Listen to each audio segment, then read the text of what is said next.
Hey, deserving listeners. As a lot of you know, I get a lot of angry emails from people on the right, men's movements, men's rights activists, these people who will say that I'm a snowflake or I am a cuck. They'll call me too. They'll say that I'm a professor and it's so predictable that at a university I would have this super Marxist, liberal, ridiculous attitude about feminism and anti-racism and rights for the marginalized. And I didn't know that element existed in society until I became a podcaster. Before I was a podcaster, I was just a professor, just a therapist. And interacting with students, with clients, it was all a rational, calm, for the most part, conversation. Everyone, including Republicans, people on the right, people from rural areas, people from cities, in my view, with enough sort of discussion, and the discussion was often not horrible and not conflictual, people could see eye to eye eventually. That was my experience, even on tough topics. It's not without its difficulty. It's not without its strife. I remember in graduate school in the 90s, there were privileged people, including myself, who were really going through some tough transitions in their mind. But it was all done within a caring atmosphere, a listening atmosphere, an accepting atmosphere.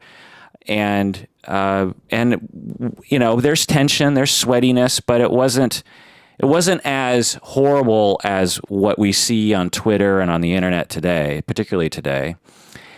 And so whenever I interface with this world, I'm always trying to tell these people, look, you don't understand what the reality is that's happening at universities, because there's a lot of talk about how universities, there's these safe spaces and you can't actually talk about anything controversial in universities because you get these people these students will overreact and the news points cameras at these examples so everyone has this idea that, or unless you know because you have experience, that universities are just filled with all these privileged, snotty, bratty kids who are just inventing things to get quote unquote offended by.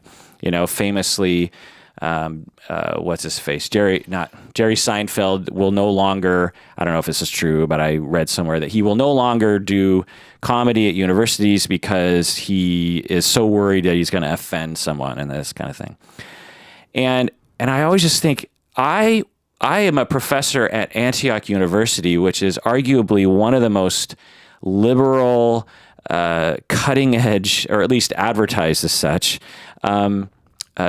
universities or campuses in Seattle. Seattle, the most liberal city among maybe Sweden. There's another liberal city or something, but in the United States anyway, it's got to be one of the most, if not the most liberal city. Antioch University, one of the most liberal, at least advertised universities in the city. And it's just not my experience. I mean, we hit these things head on as best as we can. I mean, we can always do better. In 20 years, I'm sure we'll look back at today and think like, man, we've come a long way. So I wanted to have a podcast in which we really went into this. And I thought that I should have a colleague of mine from Antioch University, Heidi Stauber. She is with us today because she teaches classes that specifically talk about cultural issues, gender issues, sexuality issues. And I find her to be extremely adept at being able to handle these kinds of conflicts that happen in class, where you have, for example, a privileged person who's never really thought about marginalization, or not to the extent that they need to be.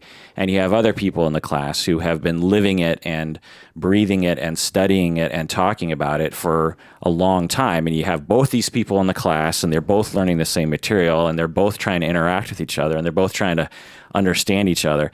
And you're at the center, and there's 20 students too, or 16 students. And so, So welcome to the podcast, Heidi. Thank you very much. Would you like to introduce yourself, like who you are, where you come from, what's your story?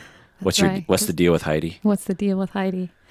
Let's see. I'm Heidi Stauber. I grew up pretty much in the Pacific Northwest. Found my way to Evergreen State College, so that gives a lot away, from Corvallis, Oregon, when all my cohort was going to, OSU or University of Oregon. So it was kind of a no-brainer that I would end up at Antioch somehow, and I've been affiliated with Antioch in all different ways for a couple of decades, really. Yeah, Evergreen being famously on the internet today as a place of liberalism, and anti-marginalization, anti-oppression. And interestingly, that's not why I ended up there. I grew up in a pretty conservative home, but I didn't test well. I hated standardized tests. So my family didn't know what to do with me when it looked like I was college bound. They just kind of held space and helped, but didn't encourage nor discourage. So I looked through a college book and found that universities that didn't require SAT, and Evergreen was one of them, and it was close.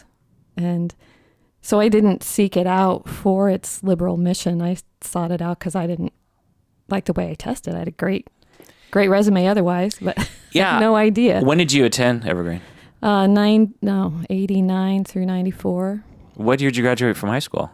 88. Oh, you're a year older than me. Yeah. So back then, I remember Evergreen not being known for being a liberal school, but just being known for an alternative way of teaching that didn't involve testing and grades. Yeah. That it involved much more personal attention, and that was all that was different. But at the same time, it must have been, well, I guess all campuses are liberal to some extent in general, right? Yeah. And it was very systems oriented, very, systems thinking oriented, which suited me well. And so that, that was the beginning of my education and kind of systems thinking and maybe liberal thinking. Having done a lot of work now on my family of origin, I joke with my mom about how she inadvertently raised a feminist, that she had no intention to raise someone who was liberal minded. It was not part of our family culture, but she was rebelling against her own upbringing in a way that she wasn't about to replicate the traditions that she was put through as a woman growing up. And she, so she accidentally raised me to be questioning gender norms. And also she was this, sure that her husband should be as involved in child rearing as she was, just for whatever reason that felt very important to her. And so my dad was busting some of the gender norms too by getting up and making us lunches and being engaged with our whole upbringing process. And so I always find that sort of ironic that they were, at the time, our family still isn't a big let's talk politics family, but at the time as I grew up, I grew up in church and I grew up with Republican conservative politics in my home, and somehow wasn't aligned with them exactly by the time I left home. Yeah.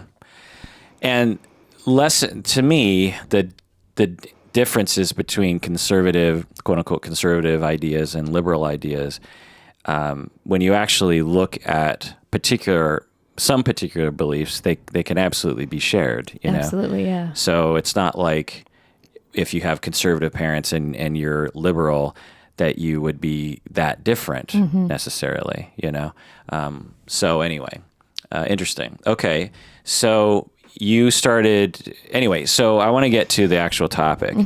You teach classes called Multicultural Perspectives, which is a required class that people take in their second quarter. Yeah.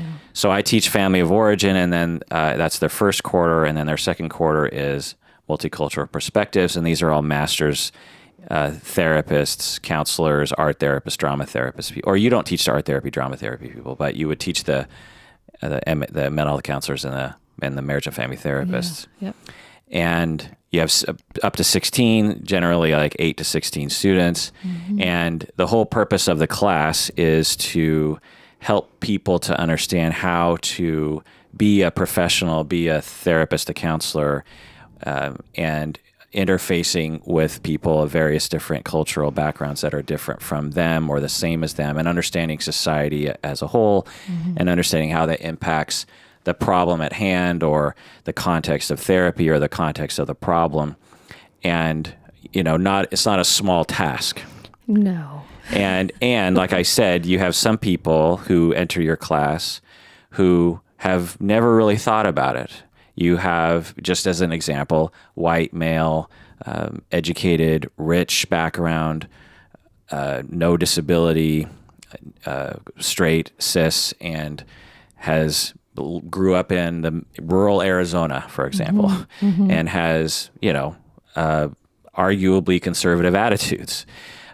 Maybe even secretly Republican and Christian at Antioch, Right. and sits down and how do you manage all that in a nutshell? In a nutshell, there isn't a nutshell for it big enough. I think that right off the bat, it's letting everyone know that we inherited all of these forms of oppression. Like, none of us invented it. Nobody in that room invented racism. We didn't invent sexism. None of us are responsible at that level.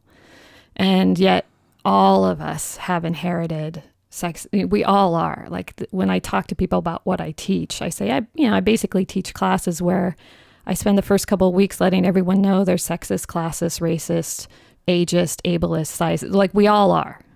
And now that we know that, how do we pay attention to ourselves and not get mixed up in it in a way that interferes with our ability to do good work with our clients?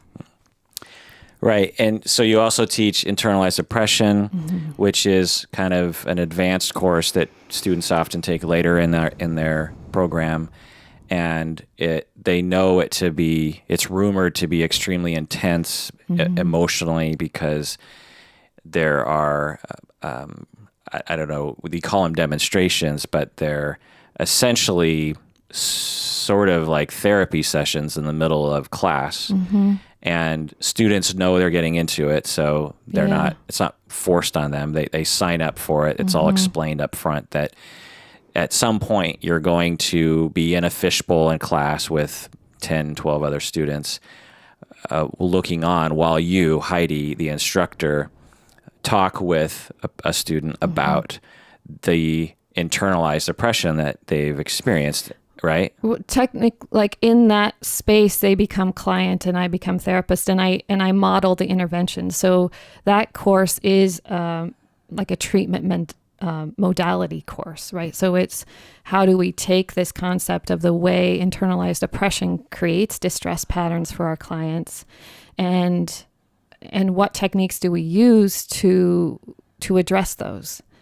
It's not, and that's how I work always in my clinical practice. That's exactly how I work. Some clients seek me out because they know that's how I work, and we talk the language. But most clients, I'll let them know my modality, but we don't talk about oppression. We don't talk about sexism.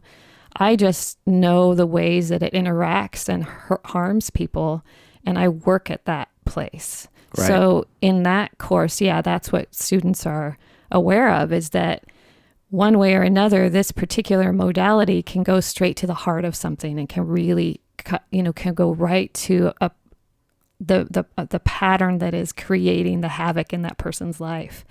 And when people come out of the class, that's usually what they're referring to, is having learned something about themselves in a 30-minute demo in class that they haven't learned in many years of therapy or self-discovery. And so it can cut to the chase really quick. And students will cry sometimes, and it will be quite cathartic, so to speak. And, people will come to my class later on that week or something and be like, so I just want you to know, I just had my demonstration, internalized oppression. I'm a little frazzled. And that's all they have to say. And, I get it, because I've seen it so many times. But it's a good thing. They all consider it useful. No pain, no gain to some extent, Right. you know? And it's always like that happens to a lesser degree in the journaling process in the multicultural perspectives class. So I don't do demos in that class, but I do invite students are required to write a journal entry every week, and just totally free form. And they really cut loose in terms of discovering where their issues are, their oppression is, either in a target position where they've been harmed over the course of their life and they're starting to see the specifics of how, or in an agent position, from their place of privilege, realizing, holy cow, I didn't realize I had this much privilege. And Right. And so to a lesser degree, they're making those breakthroughs are happening in a written form, and I'm addressing those or connecting with them about that in my responses. Yeah, discovery for sure, but much less emotionally taxing as the internalized oppression demonstration can be. Yeah, so multicultural perspectives is the required class. Internalized oppression, the more intense one, is an elective that people know what they're signing up for. Mm-hmm. Multicultural perspectives I took in the mid-'90s with Gwen Jones, who I think invented the core or created the template that I think is still kind of followed today, which every week you essentially kind of free write in what they call a journal, but it's essentially like a reflection paper every week that you write. And I'll never forget, it was 23 years ago, and I wrote something in there about Louis Farrakhan. And I said something like, because I didn't know anything about politics, but I had a friend who talked a lot about Farrakhan, and I said something in my reflection paper about Farrakhan. Like I think I was talking about like you can have extremes at both sides or something like that. I don't remember, but it was something along those lines. And Gwen Jones just wrote again, it's 23 years ago. I remember it. Like every once in a while, it just pops into my head. As an she wrote I can't remember what she exactly wrote, but she wrote something like, I still have it actually in my file cabinet. I can actually look at it, but she wrote something like, how do you know this? Like, where's this coming from? Like you're making a claim here. It's questionable what you're saying. And I sort of prided myself on at least knowing what not to say. I certainly had internalized a ton of racism and sexism and privilege and all that. But by that point, I at least thought of myself as someone who wouldn't have a gaffe like that, where I would just sort of spout some propaganda without knowing what I'm talking about, and the fact that I'd put this to paper and turned it in and it didn't cross my editor, there was no editor that said like, well, wait a second, do you really know that to be true? Or is this some sort of narrative around black people be crazy sometimes? You know what I mean? Like, or, angry black people are threatening, or some kind of narrative around that. And I'll just never forget it. It was just like, oh yeah, where did that come from? And how did I possibly let that one get past the filter? Because certainly there were other things running through my head. I was like, well, that's not going to work. You know what I mean? Right. That's something that's a problem. And so it's much more of a sort of a quiet process between instructor and student, but valuable nonetheless. Yeah, and the way when you tell that story, I think that's a credit to Gwen's teaching, that your editor shut up, right? Because what she wants, what I want to hear the gaffes, right? Like that's where our work is. If I have a class full of people being polite and protected, then we're really not working where they need to work. Do you ever run into that quiet and protected and editing people? People you suspect in the first part of the quarter, I do. I use a lot of, my training is also in drama therapy, and I know a lot of icebreaker games or like improv games. What do you do? Well, that course in particular, I'll always start with the very traditional yes and, right? Because what we're working in is dropping this thinking of us versus them, right? And people getting stuck in I'm good or bad. And so yes and is a very playful game, but sets up a platform that I work in all the time. And that is both things exist. Like both, you're a really good person with really good intentions who inherited a racist mind frame, or you're a really good person with really good intentions that plays out classism all the time. And if we don't talk about it, right? If you don't make mistakes in front of us here, if we don't make mistakes, then we don't get to look at it. And so creating some very warm and inviting community really quick, right? So the first couple of weeks, I'm modeling and creating really warmth and inviting community. So how do you do that? Because that's key. Because in the vast majority of contexts that I've been in as a non-leader, I have almost never felt safe, and to say anything, and I felt like everyone else, even though the class was presumably set up to be a place for that. And I have been in so many contexts like that as a student, as a participant or something. I have since tried to figure out why that is, what's the difference. And the thing that I often see is essentially the leadership doesn't have a way of modeling and also of protecting people from each other, I guess, without being overbearing about it, without essentially shaming the person. Like someone says something sexist or mildly sexist, in class, and the leadership would roll their eyes essentially, or kind of go like, well, wait a second here. Look what you just said, and sort of, because and a lot of students kind of want that. Or the alternative is that the leader will, which is what I saw a lot when I roll my eyes at this, is the leader would just step back and just be like, well, let the students work it out, and essentially to me it's a cop-out, but or they have no idea what they're doing. Or they have this stupid principle about just like, well, students, when they say stuff, they got to work it out amongst themselves. It's just like, I'd always be a participant. I'd be like, you're the only one getting paid in this scenario. And presumably, what you're doing better than the rest of us. So presumably you should be like getting involved to like make sure that this is an actual learning experience.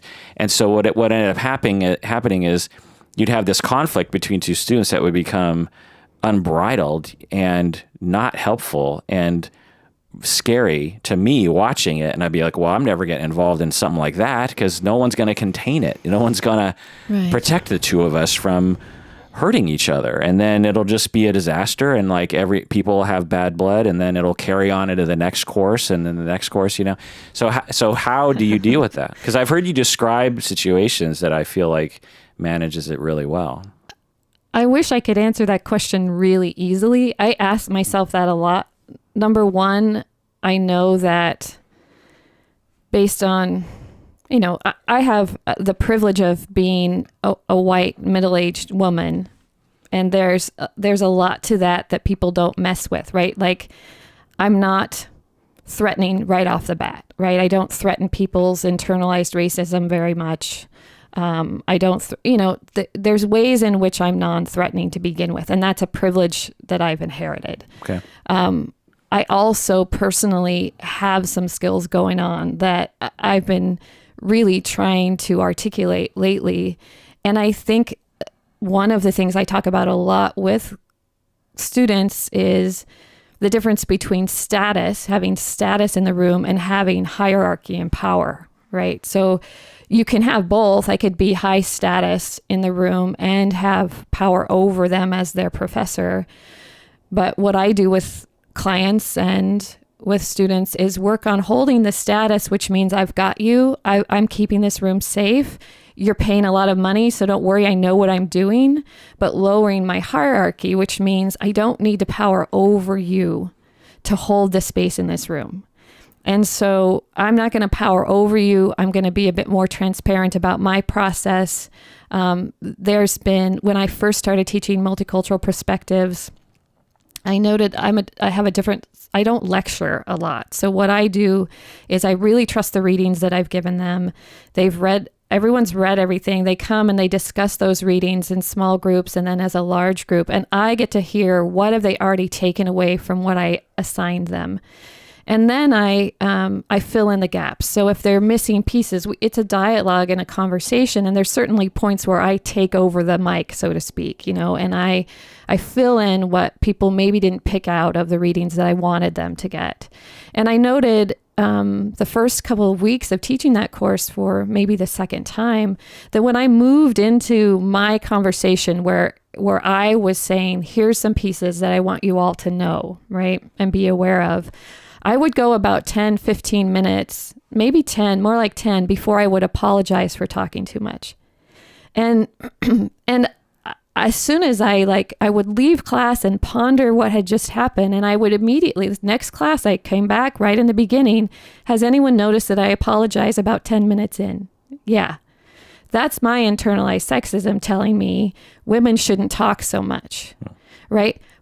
And my internalized elitism or whatever tells me I don't deserve to be a professor anyway, because I didn't come from a background, I'm the only one in my family, only one of the children in my family to get a BA, and the only one in my entire family to have a master's. This doesn't suit me to be a professor, right? So I lay out that process to them. That's what I'm telling you when I apologize, is that I don't know that I deserve to be talking, but the truth is I know what I'm talking about. I know what you need to know. And that's my lecture, right? And so that to me is a way of dropping the hierarchy and equalizing in a way and saying, I'm doing the same work you're doing. I'm still doing it. And that this is ongoing work. We're never fully skilled at this. We're always training ourselves to be more careful, more thoughtful, more aware of ourselves, more aware of others. And so the first piece of, I think what works is that holding the status, protecting the space, but also letting them know I'm in this with you and I'm doing this work with you. And then, one of the things that I'm very clear about right away is when, we cover a whiteboard with all the different oppressions that we already know about, I'll make sure people note male oppression. I'll make sure they know about ways in which even class oppression affects middle class, upper class. We look at the way oppression affects everybody, right? And note that no one in the room is a spokesperson for their identity. Any questions that come up come to me, right? And people, so that's one of those accidents that happens that you're talking about, where if our population, we don't have a lot of people of color in our student body all the time. And so when somebody of color is in the room, it's a bad habit people have to turn to that person and expect them to represent their entire entire identity. And so I sort of stop that before it starts, right?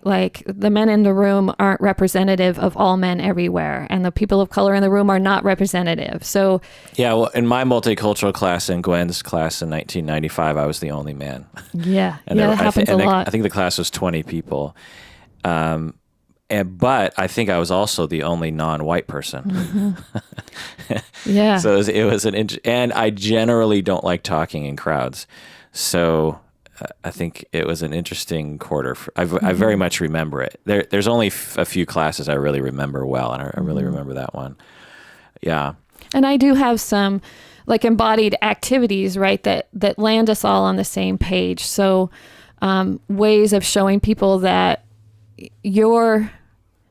we're all operating the same human brain that likes to apply meaning to things even when there's no meaning to be had, really. We're constantly telling a story about something we see, making patterns or routines out of it. It's habitualized. It's part of our animal brain, right? And so there's several things I'll front load in the very beginning of the quarter that get us in a common language right away in the class. So even though we arrive not knowing anything about each other, what we do know is we can all refer back to that exercise we did day 1 about yes and, or that exercise we did day 2 about how humans just apply meaning. And so we just have to be conscientious, right? And we have to know we're applying meaning. Right. So I just want to circle back to something you said to make sure that people understand what you're saying is that you actually do, so you do a whole whiteboard of all, you just brainstorm different kinds of groups who are being marginalized in certain ideas in our culture that harm particular groups of people. And you obviously include women, people of color, people with disabilities, trans people, LGBTQIA people. And you also include potentially people who are not traditionally thought of as being harmed by stereotypes or being targeted by other groups of people, such as men or upper class people or Christians, for example. So that's what you were saying, correct? Yeah. Yeah. So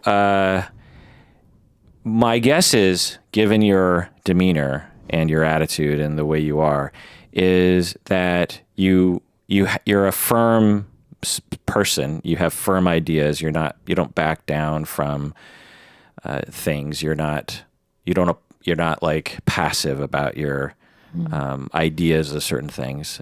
But at the same time, so that's an important element, I think, for the class, because you could be too warm and too inviting and too accepting, I suppose. Like there needs to be some, I don't know what the word is, but some standard or some holding of some principles that if you don't hold them as a leader, there could be pushback from privilege that will shut it up, essentially. You know what I mean? And so you have to be firm and you have to be strong in that way. But at the same time, if I might describe my impression of you, is that you also give off a welcoming, accepting vibe. And I'm guessing because, I teach classes as well, and I have really thought about how the first meeting is so important because you set the tone. And as a student myself, I would analyze this as well. It all comes down to like the first handful of crisis points, critical turning points. The first time a student talks, the first time a student brings up something that's a little contrary to what the instructor says. Everyone's watching. Oh, that student is pushing back. What's the instructor? Everyone's like glued on the instructor. What's the instructor going to do with this? And so I'm guessing through all those like critical moments in the beginning of a quarter, you're proving that you have the principles that you've been saying in terms of, we didn't inherit, it's not your fault. Right. It's not any of our fault that sexism is in our culture or racism is in our culture. It's not our fault that we have internalized these ideas from our stupid society. And it's not our fault that they're going to spew out of our faces sometimes. It's going to happen, and we're going to deal with it, and we have to look at it, but we didn't invent it. Right. And so, let's, I'm going to say something, but it's not your fault that racism exists. You're responsible if something racist comes out of your mouth, but I understand where you might have gotten that from, or or let's explore that a little bit in terms of, now I'm sort of inserting my own sort of thing, but let's explore that a bit in terms of how you have perhaps adopted that point of view to protect your ego somehow, when did that happen? Right. Were you called a name when you were a kid, or were you attacked by a certain, sort of person or something, or were you called, what was your parents, did they say things that sort of hurt you when you were a kid and then you just sort of chose to adopt it? Let's look at that, and you're still responsible for it. And it's got to change as a therapist, because you can't possess that notion anymore as a therapist. But at the same time, I'm not going to dismiss you or ostracize you or even think you're any different from anyone else in the class. We're all like this. Well, I think as you're talking, part of what's coming to mind to me that maybe I haven't ever been able to articulate quite as well as hopefully I will in this moment is that, in terms of my firm beliefs, I really firmly believe that these legacies of oppression hurt everyone. And so if that client you're describing is trying to make sense of something and they are inadvertently or intentionally racist. You mean student? Student, yeah. Then my first inclination is this is hard for them. This is hard on them. And my compassion is with them immediately. Now, my compassion is with whomever might be harmed in the room as well. So it's like I come home from that class exhausted. I bet. Because it is a combination course and group therapy, right? I am attuning carefully to the needs of each individual in that room. That's something that somewhere along the way I learned to do well. Groups I can do well, right? So that's handy for me. But I'm listening to you talk and I'm thinking my response so immediately is one of deep compassion for the difficulty and the pain it is for somebody to make this discovery about themselves, to be stuck in this loop of racist thinking, to have some notion that it's harmful and not know what to do, right? They're not looking to cause harm. It was socialized so young. They didn't have a chance when they were being socialized to be racist at age 3, 4, and 5 to raise their hand and say, I don't think I want to buy this story. You know, it was handed to them. And they've lived a life replicating that. Well, it certainly is a benefit that I work in a university where I'm training therapists. So they're arriving with some sort of notion that they want to be good to people. So I get to capitalize on that, right? And I get to think to myself, what you're doing right now, if you're in a moment of exposing your classism and exposing your racism, what you're doing is inviting me to check in with you and let you know that your desire to do good to others will be interrupted by what's happening right now. Right. And I just want to point out to people that have this notion about universities being this bastion of safe places and you can't say anything that offends anyone, that this has nothing, this is so far afield from that. Mm-hmm. We are, particularly in these classes, diving straight into every topic you're quote unquote not supposed to talk about, I suppose. And none of this is safe. There's nothing, I mean, we try to create safety, but none of the, safe topics are, let's talk about Star Wars or I guess, well, geez, even today, but let's talk about the Seahawks. Oh, geez, even that. But anyway, there are safer topics, Yes. And so, God, I'm trying to think of anything that doesn't have something political. I'm looking at the trees. There's politics there. Hamburgers have politics to them. But you're nailing it right there as you even can't come up with anything. Because one of the first things I talk about in that course, and nearly any course I teach actually, is I'm going to take you into your fear. All right, let's just know that now. Yeah. Because you're about to embark in a career where people arrive frightened in your office every day. And you don't have to be frightened. We don't have to be frightened. We can create buffers all around us, right? But you need to identify with your clients. You don't have to be as frightened as them. But I need you to cross over the things you're afraid of. And I need you to learn how to be safe in your fear and safe in your discomfort, because you're going to be there a lot. And you need to be able to handle that in a way that tucks it to the side so you're totally present with your client, and then you go take care of yourself. Does it work in class? Do people actually overcome their fears and show up fearless? Well, it's not fearless though, right? Like, we're always scared in our conversations, but we're willing to be there with each other. Are people willing to do it? They must be. I mean, you'd have to talk to them. I'm seeing people make huge transitions. Like, even in one class, I started the class with right up on the board here, what you want for your clients one day. These are second quarter students. So, they're really coming out of their heart and their hope, right? It's not out of some trained, I'm supposed to want this. And I had a student, a white male of privilege. He was aware of his privilege and wrestling with it. And that particular day we were talking about classism. they had a big discussion, a reading discussion.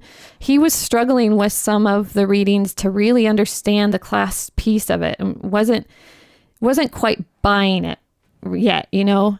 And then we came back to a larger discussion. I heard his struggle, and I heard what he was working with, and offered a story and offered some guidance about what we don't look at with classism, right? Like the piece where, I guess if a nutshell of what he was wrestling with was, if given the opportunity, if a young kid of color is given the opportunity to be in a private school, why wouldn't they take full advantage of that, right? Like why would they struggle at all? Why wouldn't they just dive in deeply, right? And I think this was an experience they read about maybe, and he just didn't have enough information. He wasn't being rude, and his classism was showing, but also his lack of information was showing. And I told a story of my own experience in being in a situation where I was outclassed, right? Like I was in an environment in which I didn't know the protocols of that class, that higher class environment, and all the mistakes I made, and all of the embarrassment I experienced, and leaving that space and saying, I will never do that ever again, right? But I was a good person. I was a smart person. I just didn't know the rules of the game. And as soon as I finished that story, the look on his face changed, and he said, oh, this is what I've been missing. And he got up and went back to the whiteboard and erased one of the things he wanted for his future clients, because I recognized the classism in what he was saying. What was it? It was essentially have a wonderful job or something. Wanting, I don't remember it exactly, but I think it had something to do with prosperous in society, or wanting them to show up, like wanting them to have the guts to show up, maybe. Oh. And for him, it was wrapped up in that, like, get a hold of yourself, man. Yeah.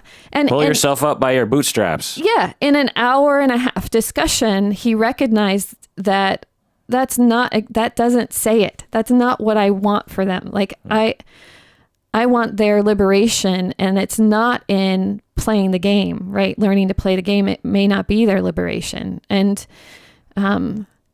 he did that openly in front of all of us. Right. And so something was created. I mean, we've created something that, there's other points where I think what's interesting, because as we're talking about this, and one of the things that I do in that class is the final assignment, I help them create a case study of the case they're most worried about, the case they think that will trigger them the most, make them most mad, make them most concerned, trigger all their countertransference, and that's how I run most of my courses, is paying attention to that countertransference. And oftentimes many of the students, so the ones you're thinking of, maybe who you move into that camp of liberal, like educated, anti-racist, like those folks who are oftentimes writing a case study about their most feared client walking through the door is a conservative, white, Christian, adult male. With a Make America Great Again hat. Something like that, exactly. And once they design that's their case study, I make them write a plan of treatment where they're gracious, open, accepting, and supportive, and doing really good work. Right. So they're having to look at, how do I apply this principle of goodness and across the board, right? It's not something we reserve just for those marginalized people. Right. I say this day one at Family of Origin because I asked them to talk about, right off the bat, about ethnicity and culture and how their childhood might have just any idea that comes to their head about it. And I let them go around the room and just sort of, because it's always the same. 9 out of 10 people will talk about, well, my dad was racist against black people, and that will be what they'll talk about. And I didn't like that, and da da da da. Or I grew up in a small community where we didn't have any black people. And so I didn't really know. And so I feel like I wish I grew up in a city where we'd have more diverse people. That's like what everyone talks about. And I'm like, great, wonderful, absolutely. And when I ask you about culture, I'm asking about what's it like to grow up in rural culture? Mm-hmm. What's it like to grow up with heterosexual parents?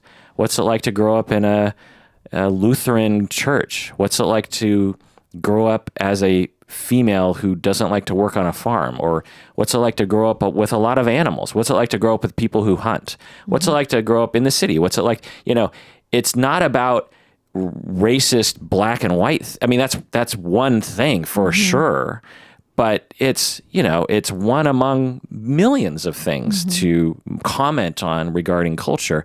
And as you're pointing out, it's also when you're liberal and anti-racist and have a particular political stance, perhaps against Republicans, and have ideas and stereotypes against Republicans.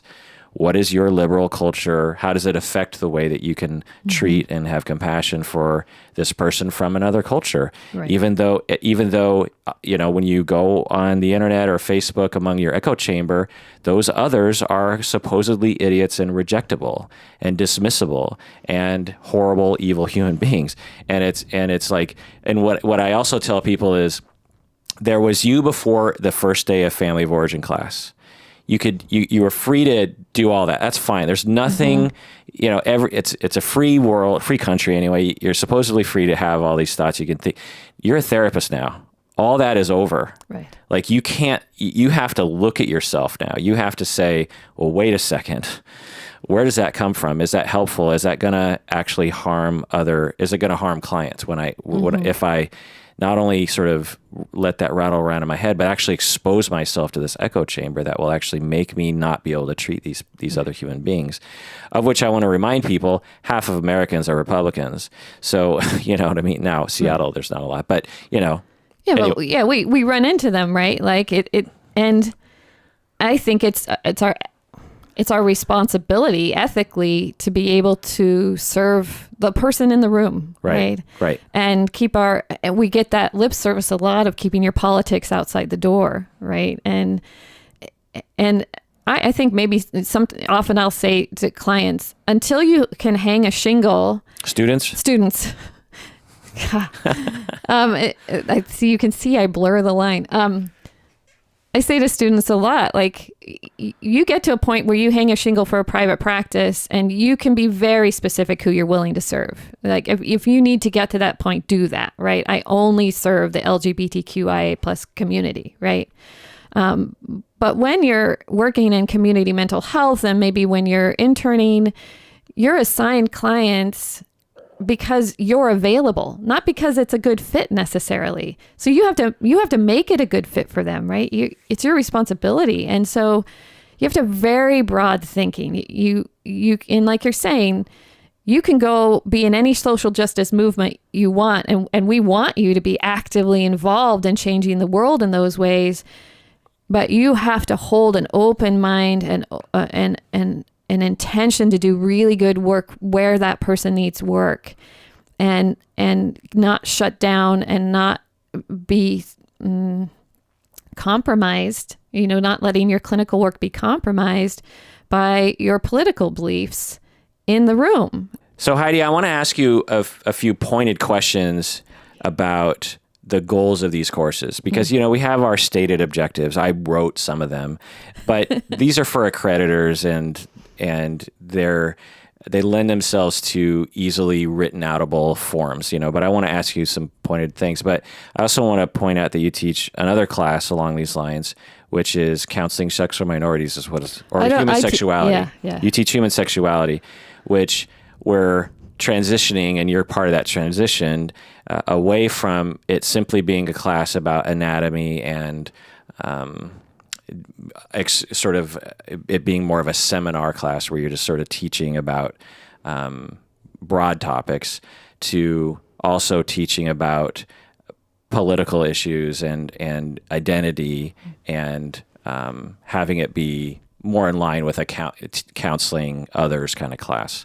Because in the past, it was very focused. It had a lot of anatomy and it had a lot of, which was great, I thought, very interesting, but not necessarily as relevant as the transition we're making. And so in these classes as well, there's a lot of talk about how to word gender itself.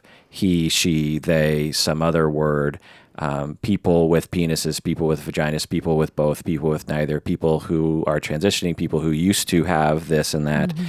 And some people don't like to have any pronoun attached to that. And so, and you're entering into a class. So actually, while we're on this topic, let's go into this because I'm just funny.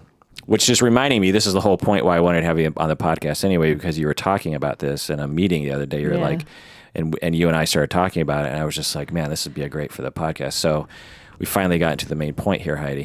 How do you manage that conversation in class? Well, it's a, I thought you were going to ask a different question to begin with. So I think it's along those lines of being vulnerable and telling the class that I'm doing this differently this time. And I'm doing it in alignment with where we're headed as an individual. But it's interesting because it is political right now, but I wish it wasn't political. Like it's about humans getting things right for themselves. So how do you give me an example of like how you open this up in class first day? Because gender is immediately a topic, I'm guessing, in class one. So how do you, I'm guessing you have to have some kind of preamble right away. Yeah, I again do some exercises that bring us all into the same experience, some physical like movement kind of conversation exercises. But as an instructor, I'm telling them that my job here is to make sure you meet all your competencies, you're ready for the licensing exam, and I've got that covered. I'm also like actively on the edge of redesigning this based on what humans need now, like what we're seeing humans need now, and thinking about, really what it comes down to in all these classes, like in human sexuality, I might voice it as, I'm hoping that in this class, we talk about all the things that if it came up in a session with a client for the very first time, you might there might be a huge shocked look on your face, right? We don't want that to happen. So we want the shocked faces to happen in this class. And so I'm going to work as far off the edge as I know how to, with lots of resource from outside the course, so that anything that we're working on this edge where you can be shocked here, work through it here. So when you're sitting across from someone and they describe to you that sex is difficult because while they present as a male, they still have a vagina and their partner also, you don't go, what? Same with multicultural perspectives. It's like that shock factor needs to be taken care of here. So you're gentle and present. And great. So it gives a safety and an expectation. Yes. And you're cool with it. You're cool with it. Yeah. I acknowledge with them that we're co-creating this in a way like I'm ahead of you. I'm keeping track of all these things. There are some people in this room who will inform me, and there's some people who will be informed by each other. Same setup about setting group norms, no particular identity as a spokesperson for that identity in this room. Right. Same stuff. But how do you specifically deal with the topic of pronouns? Right. This is only the second time I've taught this course, and I'm redesigning it completely. But you also bring all this experience of gender talk and everything, so it's not your first rodeo in terms of that. No.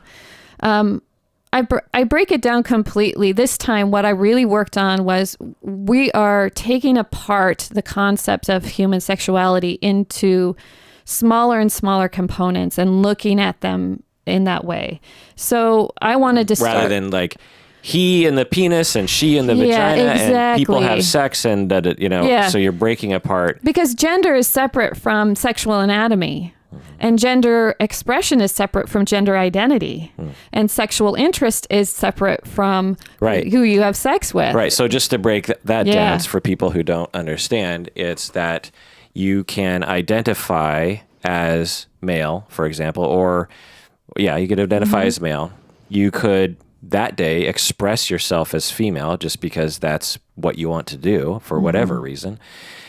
And you could also be attracted to other men on one day, and another year, for example, you say, you know what, I think I'm attracted to people who express themselves as women, whether they actually were born with a vagina or a penis.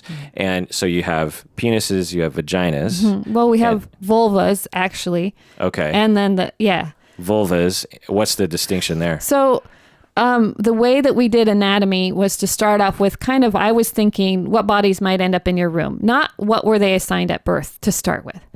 Bodies that end up in the room, we talk about anatomy generally in that course now, not deep details. Right. With the external reproductive or external sexual organs for our vulva or penis and scrotum. Internal is vagina or uterus, ovaries, fallopian tubes. So those are kind of all the parts. Okay. So you have people who have vulva and people who have... So vulva is plural? Vulvas. Well, if it's multiple people. Vulvae. Vulvas. Well, we got to leave room for those who might have multiple. I mean, we don't... But isn't it multiple? Isn't it a pair of vulva? Isn't it two vulva?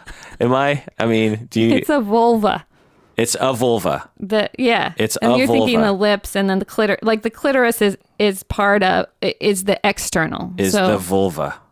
It's the vulva is the external, the lips there. And see, now you're asking me to do, It's everything. All the outside-ish stuff. I don't know if the clitoris is separate from the vulva, But anyway, it's vulva. Okay, so you have people who were born with vulva, people who later had vulva. You had people born with penises and scrotum, and people who did not. Right. People who later had a penis and a scrotum. Right. People who identify as female, people identify as male, people identify as they, people identify as pan or queer or none of the above. Yeah, right. And so what we're doing is... and this is what's interesting for me. It's like I'm working a learning edge totally, right? So I'm probably not going to get it exactly right for folks who are even farther ahead than me. But and you explain that in class. Yes. And I'm explaining that right now on the podcast too. So I'll have that caveat as well.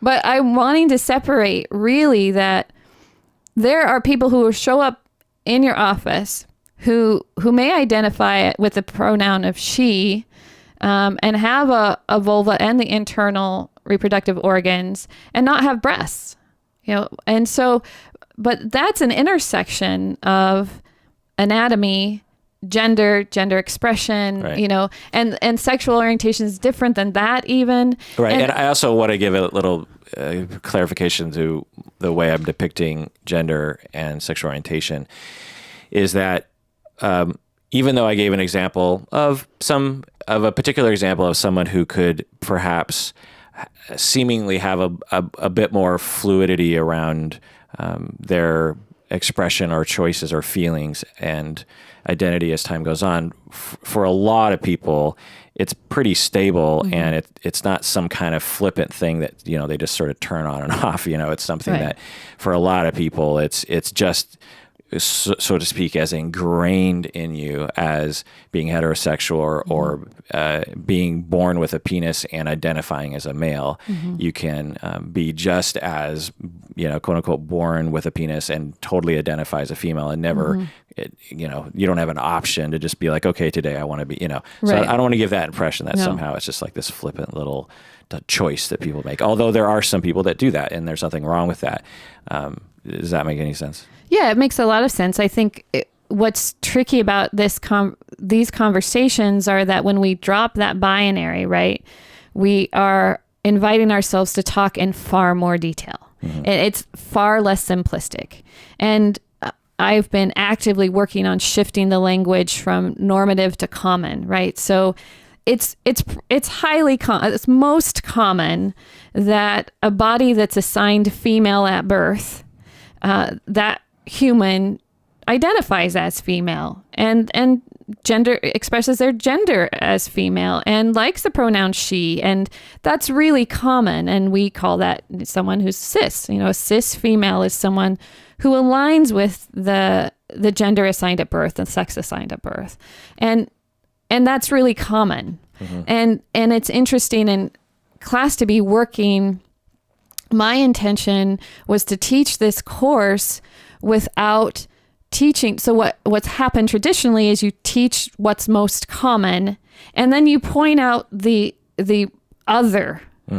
And right, like chapter 13, everything else. Exactly. Okay. And I was thinking that's not inclusivity, right? Like that's not addressing it in a way that normalizes all of right. it. Right. And the history, as far as I can tell, of our field was in the beginning, you just taught common and you didn't even know necessarily about the other, so to speak, because they were marginalized and oppressed to silence and to hide.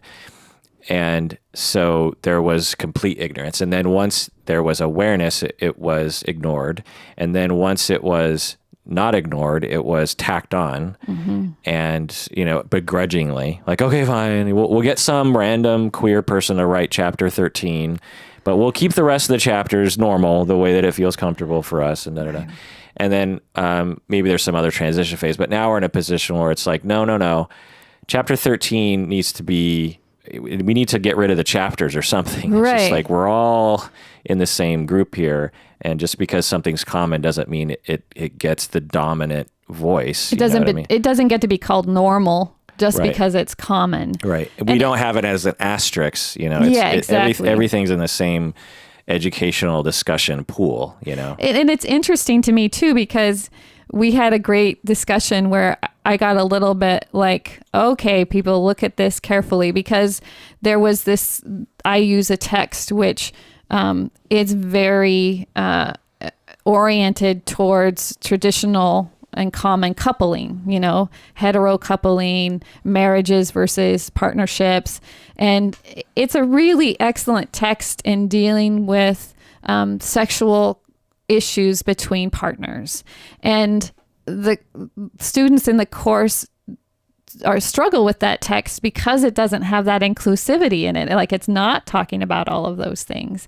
And it's an interesting conversation to have for me, of now that we're trying this very inclusive model, to hear people, to have to remind students that it's still true that the most common presentation of partners that you'll see in your office are cis-identified females, cis-identified males who are heterosexually interested in each other and struggling with their sexuality. Like, that's still the most common presentation you're going to get, again, unless you hang a shingle that says, I only want to work in this other way.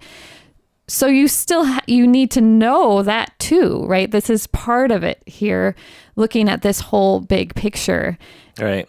Yeah, there's so many issues that come to mind, the languaging that you're saying, the sort of caveats around this, the apologies for the texts, the being careful not to use heuristics that offend. Like, one of the heuristics that offends me as a man is that I have seen women in our field who, when they talk about abuse, intimate partner violence, or even sexual abuse, they'll be like, okay, well, so when he beats her, and they just proceed to have the entire conversation with pronouns with he is obviously the abuser and she is obviously the victim survivor.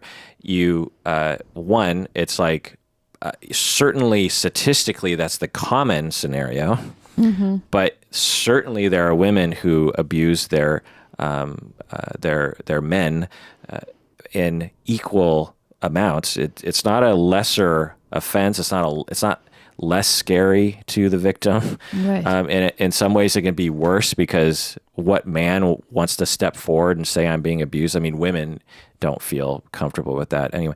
And it denies same-sex people. Mm-hmm. So, and it still happens today. And I'm sitting as a student listening, if I was an instructor, I'd be like, whoa, like, I get what you're doing. However, these are the problems with that. But as a non-status person, one person in a pool, and being Japanese and a harmony person, I don't say anything. But in my mind, there's no harmony, and so there's all that kind of example, where we want, as instructors, we're like, okay, don't lock into a particular pronoun. Mm-hmm. And our language is so set up for pronouns, It's really hard. Yeah. I mean, it's been like, I don't know, year 8 or something, and I'm still trying to adjust to they, mm-hmm. Referring to a single person as they. Sometimes I feel like my brain is doing really well with it, and other times it just doesn't. It's just so hard for my brain to like make that word the thing, and, but my brain's adjusting, and it's been 47 years of neurons going in a particular direction. I'm trying to, on that one anyway, push back. Yeah. So how do you deal with all that kind of stuff as an instructor? Because you're lecturing, and it's sexuality, and you're fielding questions. People are probably making mistakes as they're discussing gender and everything. Like, how do you deal with that? I am super humble and vulnerable. Just not as a kind of. There's that tender way of like putting a disclaimer that really gives you permission to mess up, right? Mm. That like, I'm probably not going to get this right. So just, that's not what it is for me. It's more like, if we catch each other, and it's an agreement we make first class, like, how are we going to help each other do this work? Mm. How are we going to do this? And what kind of agreements do we have? And I am really clear with them that I'm involved in this too, right? And I know I'm in a position of power here. And so my job is to help you understand in any way I can that I'm not exempt. Right. So in that first class on anatomy, someone raised their hand and said, don't we need to split the vagina needs to be separate? Like, we had vagina et al. Representing vagina, uterus, fallopian tubes, and ovaries. And a student said, the vagina needs to be separate because that can be constructed, right? Like a trans person surgically is going to have a vagina at some point. So we're like, okay, yes, like I don't need to hold my status by being right. I hold my status by being humble and connected. And so we can make those alterations. They can, I'm consistently attentive to my availability to openly exchange information. I'm sure that really works. Yeah. And I was thinking as you were talking that like on all of this topic, like, haven't we seen in our field over and over and over that the most harm is caused when people can't talk about something, right? Yeah. And so all of it in multicultural and human sexuality, for me, I sometimes, like, I know I have politics outside, like I know where my politics are, but when I'm really about humanity, right? Like, I'm really about people bringing to the surface what needs to be said and creating that space to do that. And so in both those classes, what we're trying to do is make it easier for conversations to happen. If we drop the pronouns, right? Like the example you used, when you consistently say he is the abuser and she is the abused, then the person sitting in the crowd who identifies as male and as someone who was abused doesn't feel open to having a conversation about their experience. And we need them to feel open to having a conversation because that's what's going to heal and help. Right. Breaking it down to harming actual human beings is always what I try to do, because what I find out, unfortunately, what a lot of people talk about, even in our field, but particularly on the internet, is like, you can't say that anymore, or that offends me, or that probably will offend someone, and it's like, I don't really know what that means. I guess if someone's pedantic and they're just really stuck up about particular kinds of word usage that, I'm not going to get behind that. But let's break it down to what you just said, which is, if you say he, she, there's going to be a man who was abused, or he knows, or someone in the room knows a man who was abused, someone who identifies as male being abused, and they will be hurt by, it'll hurt their feelings. They'll be like, wow, so is that person weird? Or am I not allowed to bring up that it's a man? Or I feel like as a man is in the room and has never abused anyone as far as they know, and they're like, why is it man, woman? Right, like, why can it be anybody? And so it's not like a massive harm, like you're hitting them over the head with a baseball bat, but it's a tiny little movement of like not helping people to talk or feel welcome or to move things forward. I always try to bring it back to that, and I find that, people just say that's sexist and that's, you're being a bigot, and all these words get thrown out. And I don't think that that's very helpful. No. Because I don't even know what it means half the time. We had a discussion in human sexuality class where there was, we were really discussing rape culture, and it sort of started shifting to female identified students in the room saying, how will I ever work with a man who is a cis male hetero and happens to identify with that extreme masculinity that is, in her words, toxic and violent. And it was, to me, a really special moment, because there was another student, it was a group discussion, another student who'd been just last quarter in my multicultural class, right? And before I needed to say anything, she spoke up and said, what I learned from Heidi's multicultural class is that everyone has hurt and harm, right? And so you look past whatever you think about that person, and your job is to figure out where's their hurt and harm, and how do I work with that pain? Was that one of your moments where you're like, it's all been worth it? It is. It was one of those moments of, hey, like, they're listening and applying. And like, this was a person basically defending the rights of a toxic white male, having the right to good therapy, right? Having the right to being treated really well.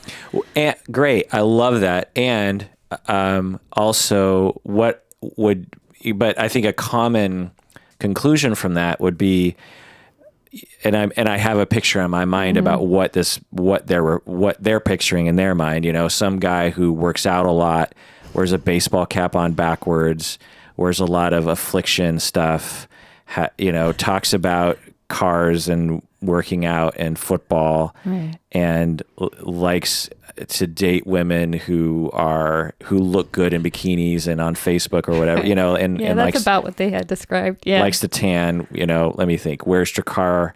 What else could I say? All that kind of stuff. And I think the way that, the first person was describing it was very othering and distancing.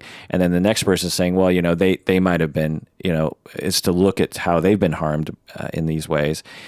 And I think a quick conclusion from that was, oh, he's been harmed, that's why he's acting that way. You know what I mean?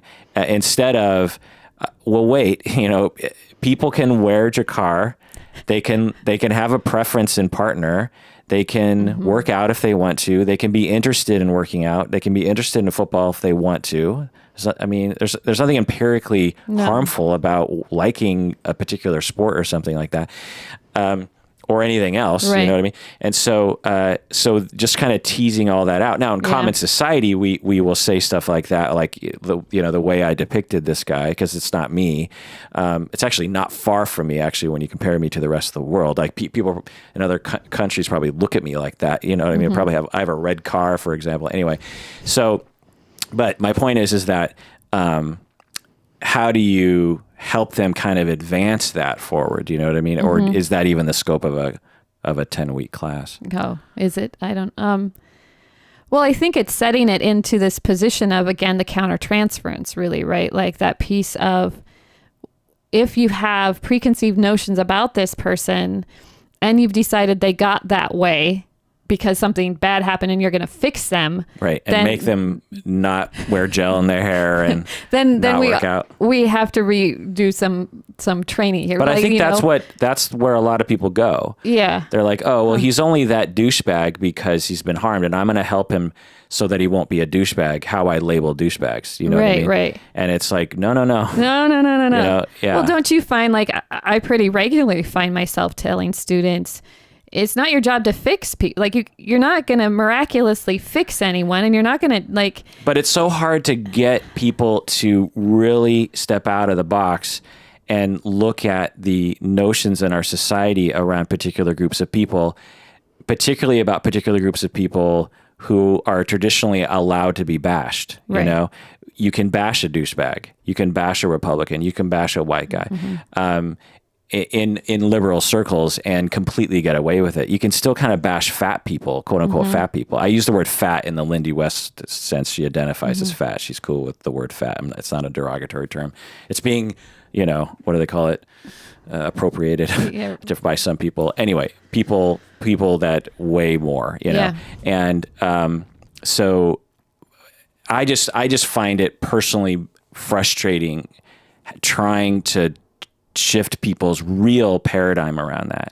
Because once your paradigm shifts, then everything becomes questionable. You know, every notion that I have about every human being is like massively questioned, you know? Yeah. Even the ones that people will cheer me for, even the ones I'll be rewarded for, even ones that some people want me to have about them, you know? And it's like, everything becomes just like, oh my God, like everything I think is probably a stereotype, you know, and wrong, right. You know? But this is where it becomes so complex, right? And this is where, as humans, we tend to like want to put brakes on things and like simplify, right? And it's where it's the truth, right? You're speaking about like, I would have to strip everything. Like basically I want to strip everything aside and just look at the humanity. Just look and can I look at the humanity and not see the socialized forms, you know, see the gender? Can I, and we don't want to shift into this colorblind thing that we did that didn't work for many, many years, right? So we want to really see people's uniqueness and really honor their uniqueness and strip away that part that is judgment and fear, maybe, or like now we're in a very complex and existential conversation. But to me, it is the core of, I think, all these classes and the program in general. And I find that when I finally get students in case consultation and I have a year and a half to really work with them, this is one of my main goals for them. Because like yesterday, there was a student who asked a question. She said, how do I deal with this, you know, forgive me, but he's this bratty 16-year-old kid. He smokes pot all the time, and he comes to my office, and he just sits there, and he doesn't. And he, you know, how do I get him to not smoke pot every day? What am I supposed to do? And you know, we've had conversations about the get all the time, but there's so much wrapped up in that question, you know.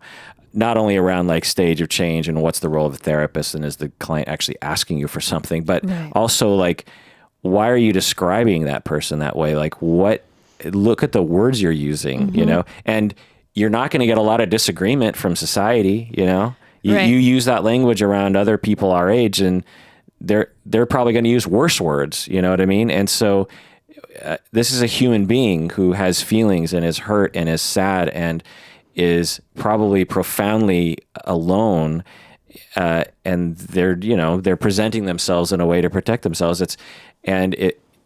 Why isn't any of that? Why isn't that what you see, and why isn't that in your language? Why isn't it like, I have this kid who I imagine is supremely alone and sad and hurt and afraid, and has put up this wall and presents himself as this kid who smokes pot all the time, doesn't really care. I'm having a hard time getting through to him. You're like, how come that isn't what you see? You know, it's like the data is before you. Why are you seeing something so different than what I'm seeing? Right. Neither is right, but my point is that society will want you to think a particular thing. Right. And just trying to, break free of all that, And I think that, to me, you've just looped us back to our internalized oppression, right? So internalized ageism tells us to think that way about teenage boys who's, that's ageist to think that way.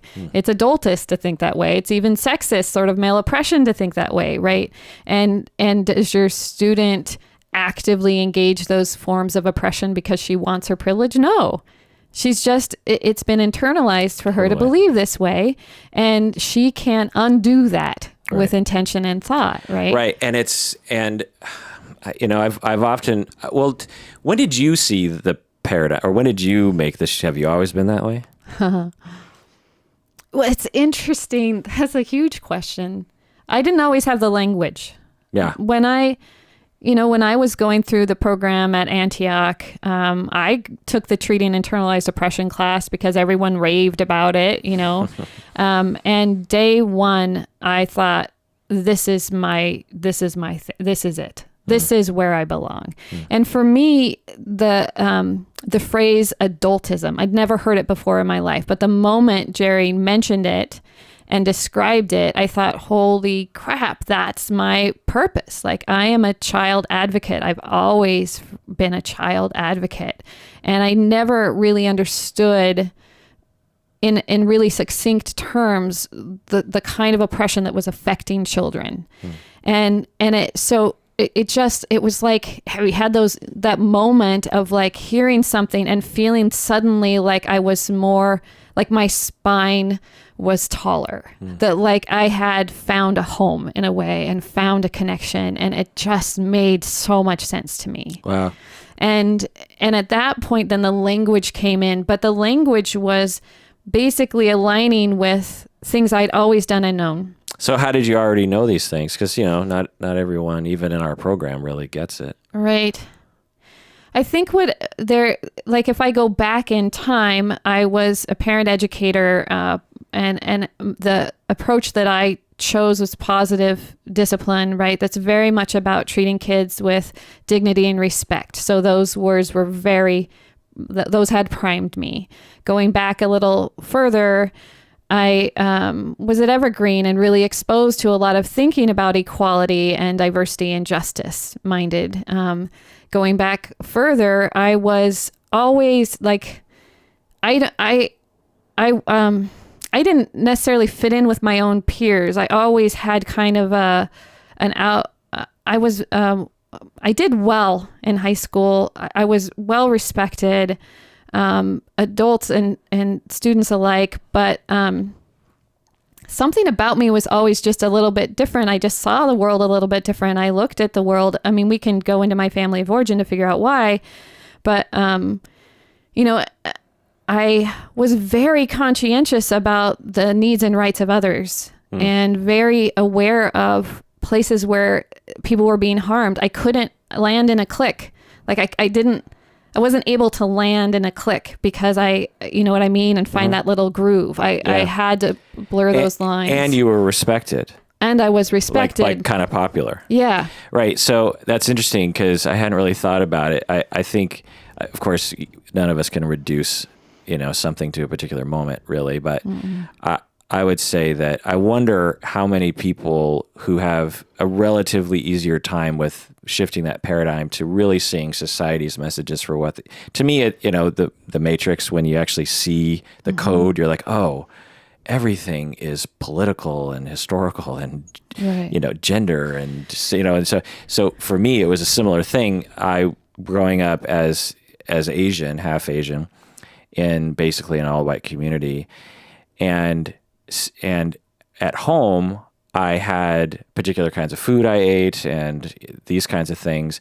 And then I'd hang out, and then all my friends were white, and living in their world, kind of ruralish world, racist world, frankly. And it's not like my world wasn't racist, but they would be talking about Asians in front of me. And then I'd be like, I'm Asian. And they'd be like, oh, well, not really, and I'd be like, it was so weird. It was like, sometimes I was Asian, like, oh, you're Asian. karate and Honda cars, and then the next moment it's just like, oh, there's these other Asians, and that's just one example. But my point is that early in life, I was kind of forced to be like, oh, people have weird ideas about different groups of people, about me and my family that are completely not true, And so that was like the germ of like, well, what else isn't true? Right. Well, what do I have any views like that? And it just sort of cascaded from there to, even as a teenager, pretty early in life, I was like, what is gender? Like, why am I expected to be quote unquote like a man? What is like a man? Like, like, who are you as a society to, because it was the same thing. Who are you as a society to tell me as a Japanese person what I'm supposed to be and what I'm supposed to like? Like, fuck you. And okay, what else? As a man, I'm supposed to like the outdoors and camp. I hate camping. Right. You know what I mean? So, I'm from the Pacific Northwest. I hate. I came out of the closet when I was 35 years old and officially told people in the Northwest I hated camping. It was literally not literally, but a similar, not as horrible, but I felt like it. I was like, I've been hiding this for so long. I'd been faking it. I'd gone camping. I'd slept in tents. And I finally just came out and had to tell everyone, look, I don't like camping. And like people were like, oh, no, you don't get it. Like, you just have to do the right camping. Like, and I'd be like, I've done all, like, no, you just haven't been to the right. I'm like, okay, fine. It's just, anyway, I'm rambling, but I wonder how many people who have an easier time with it have been essentially forced to see the stereotypes because of their identity and somehow, you know what I mean? Right. I think as you're talking, I'm thinking about part for me, which is interesting because I don't identify as a Christian, as a practicing Christian in any way. Part of it for me was really buying some of the stories of my church upbringing. But the stories I bought were the ones that were like about love and about humans. Yeah, like, same. And when I got to a point, I remember getting to a point where in high school, I think I wrote a paper on, I think I titled it Religious Motivation to Kill. And it was about all the ways that like organized religion have really caused harm to people. And it blew my mind, right? This research paper. And I could no longer go to church. I just couldn't do it. And, but I hadn't unlearned the piece about that. What I had taken from that, right, was be really good to people and mean it, like really mean it. Right. And to be really good to people, and this is where my sort of family constellation comes into place, is like I had, for various reasons, become very attuned to people's experience. Like I needed to understand what was going on there, and then trying to get those people to understand each other. Like I really would like my parents to really understand my brothers. I was the youngest in the household. Like I really had no leverage. But it was really meaningful to me. So those skills got in place fast of, I really want to understand people and their needs, and like, and then what do I do with that information? And it was across the boards, right? It wasn't like only these people or only these people. It was, how can I understand like a huge amount of all this like diversity of people. Yeah. And then like what I needed to learn was my limitations, right? And so I was in an ethics training recently, and there was some just like 30-minute bit on diversity. And there's that attitude of, and I recognize it in myself previously, and what I'm working on always is that I attune really well. So isn't that enough? If I attune really well to my client who is from a different, racial profile than me, or from a different culture than me, if I just attune well, right, then I should be fine. And in my mind, like I was squiggling in my seat, right? Like, right. No, you should be suspect all the time. Yeah. Because you can't attune outside of your experience. So you have to, Well, the way I would phrase it is, there's absolutely nothing wrong with that principle of saying, I want to be attuned. Yes. And that's a wonderful thing that all therapists should be focusing on. But it doesn't end there. No. You can't just be a nice, caring human and not exhibit harm on other people from your place of privilege or from your ignorance or something. Right. That you have to understand. Attunement and caring can go a long way to help to understanding that, but I have to be supremely aware of like the context and what's happening. One of the places that I see that most frequently or lately has been really vibrant for me is how psychology is situated in an individualistic mindset. But I work with clients who have been raised in a collectivist mindset. And if I push the differentiation that we learn from Bowen, which I love, if I push that too hard, I'm actually not honoring amazing skills and strengths of the collectivist piece, you know, and really working with that to me as an entry point, students seem to be able to grab first, right? It seems a bit easier to see that in action and explain that. And then moving towards, okay, now look at all of these other ways that a person's identities in a target position or even sometimes in an agent position are outside of your immediate purview, right? So like you haven't trained your intuition to attune to that yet. So we're actively training your intuition to be able to connect, where I always say in multicultural, I want you to know, I want you to be able to feel when you don't know something. Yeah. When you're in that space of, oh, I'm right outside what I know and here's what I go to figure that stuff out. Right. Right. Yeah, that's good. And the sort of a shade off that, the way that I conceive of my own understanding and my own path and the sort of path that I try to be on with my students and supervisees, which is that simply saying that you're going to care and listen is not going to cut it, because you only have so much time.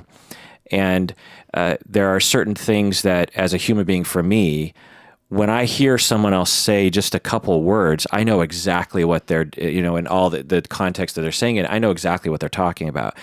Someone sits down on a couch, a guy sits down on the couch and says, so I got in a fight with my partner, and I just wanted to throw my hands up. I didn't know what to do, and I just wanted to get a drink and just like, I don't know, just do I want to be in this relationship? Like, I don't need to hear much more than that and go like, I know what that is. I don't know exactly what that is, and I'm at risk of making too many assumptions, but there are experiences there that it's just like I've lived, Right. And I don't need to ask him clarifying question after clarifying question to like, what are you talking about? It's like, I know what that is. Someone comes in as a trans person and is transitioning currently, and is talking about hormone pills and talking about going to work and talking about how, I can't even come up with an example because it's such a different life for me. Something about like, I don't know, just some particular experience that other trans people will be like, oh, been there, know exactly what. Now, so with that person, I would have to ask them what are hormones? If I was completely ignorant, what's a trans person? What are hormones? What do you mean by transitioning? What do you mean? How does society treat you? Well, are you sure they don't like you? Like, you know what I mean? Like, that's what we don't want you to be doing. Right. Ignorance means you have, you're starting from complete ground zero. They're a foreign alien from another planet. You have no basis for getting them based on a few words, which is, you need that. You don't want therapy sessions to grind to a halt while a client explains something to you. Right. So the only way that us clinicians can advance our competencies is to learn these stories, to hear them, to do our best educationally and also as an experienced student to really put ourselves in those shoes and get that story and get those stories and get those, those knowledge things, into our bones.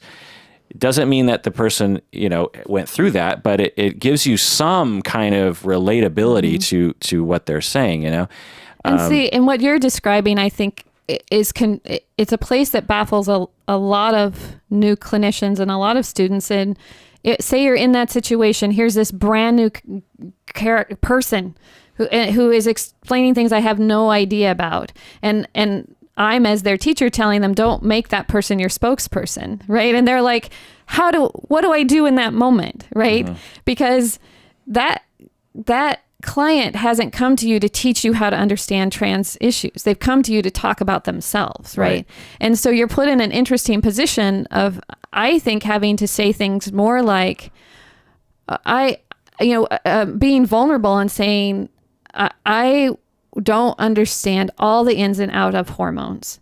And I want you to know that we have a couple of options here. If you're comfortable and feel like you want to bring me up to speed, that's a good way to use our time. I'm also very comfortable with you saying, could you please go do your research before our next session? And me leaving and yes. So keep talking about your unique experience, right? And at each of those intersections, being able to say and recognizing I'm in a power position and you might feel like you have to answer me because I'm asking the questions, and that's how this goes in therapy. Yeah. But also it becomes not about them, but about a generalized experience. If we just talk about hormones and that's not what clients want. They want to be seen uniquely, right? And so we're in a position where we have to humble ourselves, offer that there's things I don't know, and you have choice here. Like you get to tell me about your unique experience as long as it is, but you don't have to teach me about trans, right? Right. And the therapist should learn about common things that their clients, or after the first session, seek consultation or a lot of exposure. And the mistake that we made, I think 20, 30 years ago was like, well, now I know what it's like to be trans. So, instead of like, to me, it's a matter of, like I say, just really internalizing, so to the point where you feel the feelings too. Like I'm not a cis woman. I have no idea what it's like, but I've done so much interfacing with female experiences in our society, that when I see a sexist act against a woman, I feel it in my soul. I'm like, ugh. Like, I don't have to go, it's not an intellectual thing. Like, oh, I wonder, like, it actually, like, it'll bother me. I'll just be like, that man is being sexist to women and it hurts me. I was like, ugh, and I wasn't like that originally, because it just, how would I know, And so that's the only way I can kind of explain it. It's like by really listening, paying attention, learning, thinking, identifying your own connection to it somehow. Like we've all been made to feel like shit by somebody, so it's like somehow connecting certain acts that don't necessarily hurt you, but hurt someone else. And then you feel it, it's like, I don't know. Am I describing something that makes any sense to you? It makes a lot of sense to me. I think you're describing what's gorgeous about humans, right? Is our ability to have empathy. And then in addition to that, it's having empathy that doesn't demolish us, right? So having empathy with enough differentiation that I can get that hit that's really ugly. What I just witnessed that sexist remark and that feels really ugly, but I don't have to now fall apart because of it, right? Like I can make some decisions of how I want to next act, and like I think that when sometimes people, I have so many ideas about this, but really empathy needs to be balanced with a piece of self-compassion and differentiation in a way, because people get so overwhelmed by their own empathy.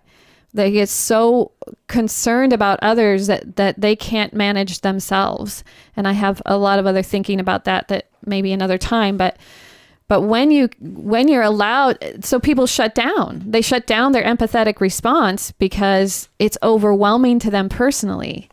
And we don't train people, we don't train people how to be empathic and safe and boundaried. Interesting.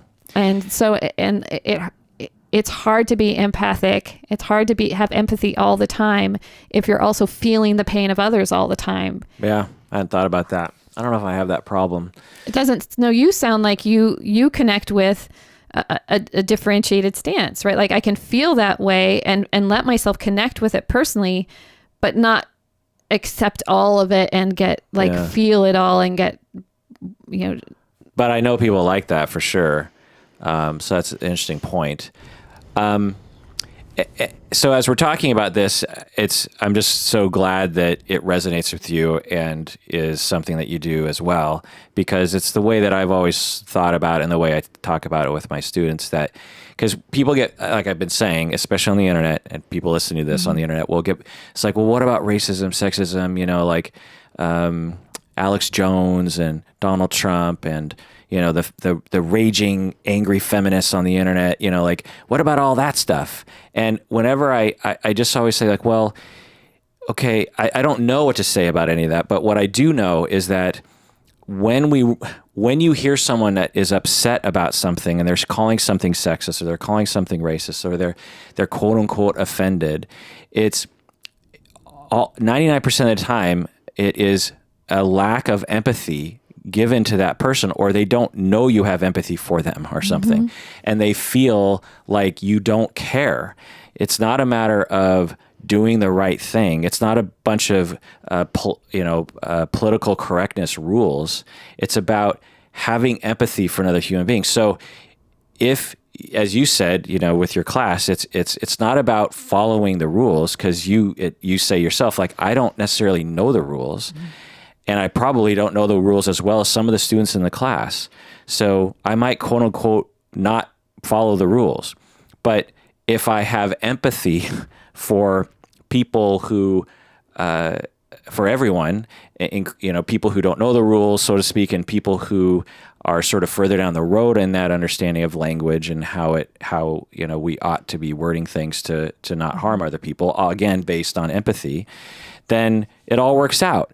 And so, because people will email me and questions on the internet, it's like, well, what word am I supposed to use? Or, how are you supposed to avoid it? People get offended too easily. And I'm just like, well, just bring it back to the empathy part, because again, most people have empathy. They care about other human beings. A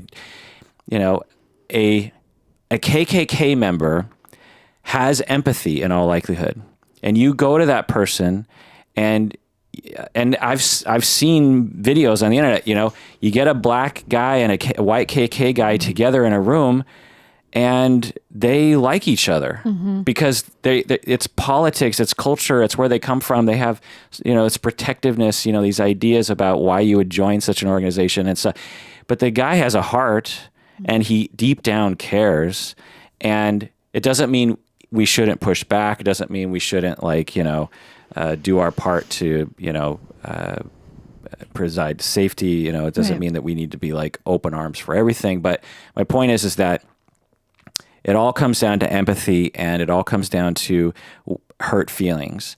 And people in general, one, their feelings don't get hurt as often as people think they do. And two, the vast majority of people who get their feelings hurt never say anything. So the very few people that are saying something are probably representing thousands of people.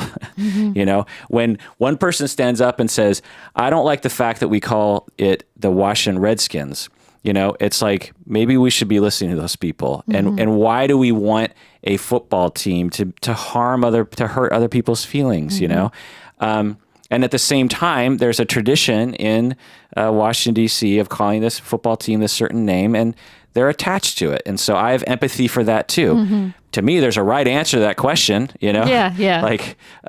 Like my high school, Issaquah High School, was the Issaquah Indians. And we changed it to the Eagles. And I thought, thank God, you know what I mean? But my brother thinks of it as a travesty. And my brother's a nice guy. He's a wonderful, probably more caring than I am, and yet hates the idea that we change it to the Eagles, but Right. he listens to different radio stations and has different ideas about and he's older, whatever. But so I'm rambling, but let me ask you just a few pointed questions, and we're at the very end. I don't want to waste any more time, but just a few pointed questions about the whole point perhaps of our program, because I kind of feel like we're at that point in the podcast. So the point of the program, and particularly of these courses that you teach, is to help students to become better therapists, correct? Correct. To help them to have empathy for groups of people who they don't have empathy for pre-made. To help them have empathy Yes. for all groups of people. Yes.